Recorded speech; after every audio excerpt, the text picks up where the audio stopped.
தற்போது கிடைத்த அண்மை செய்தி.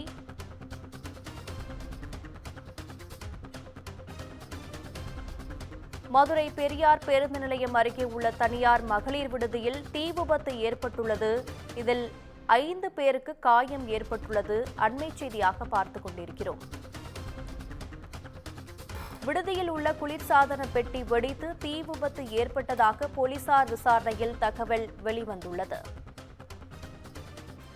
மதுரை பெரியார் பேருந்து நிலையம் அருகே உள்ள தனியார் மகளிர் விடுதியில் தீ விபத்து ஏற்பட்டுள்ளது. இதில் 5 பேர் காயமடைந்திருக்கிறார்கள்.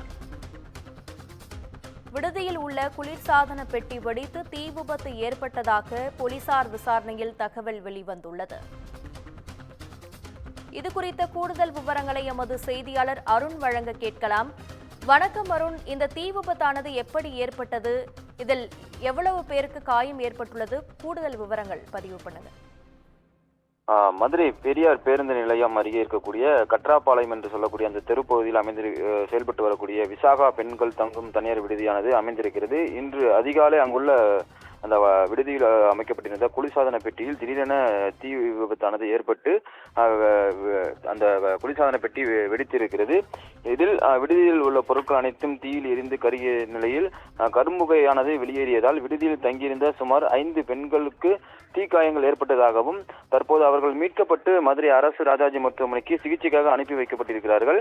தொடர்ந்து விடுதி முழுவதும் கரும்புகையானது சூழப்பட்டதை அடுத்து அப்பகுதி முழுவதுமே புகைமண்டலமாக காட்சியளிக்கிறது. தொடர்ந்து மதுரை பெரியார் பேருந்து நிலையத்தில் இருக்கக்கூடிய தீயணைப்பு துறையினர் தீயை அணைக்கும் பணியில் தற்போது ஈடுபட்டிருக்கிறார்கள். மேலும் இந்த விபத்து குறித்து திடீர் நகர் காவல்துறையினரும் தற்போது விசாரணையாக மேற்கொண்டிருக்கிறார்கள். அதிகாலையில் இந்த பெண்கள் தங்கும் விடுதியில் தற்போது தீ விபத்தானது ஏற்பட்டதை தொடர்ந்து தற்போது அந்த பகுதி முழுவதுமே பரபரப்பாக காணப்பட்டு வருகிறது.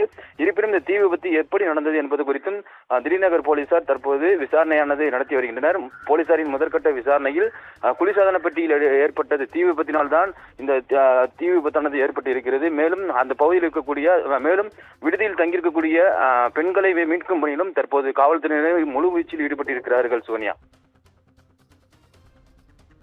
உங்கள் விவரங்களுக்கு நன்றி அருண்.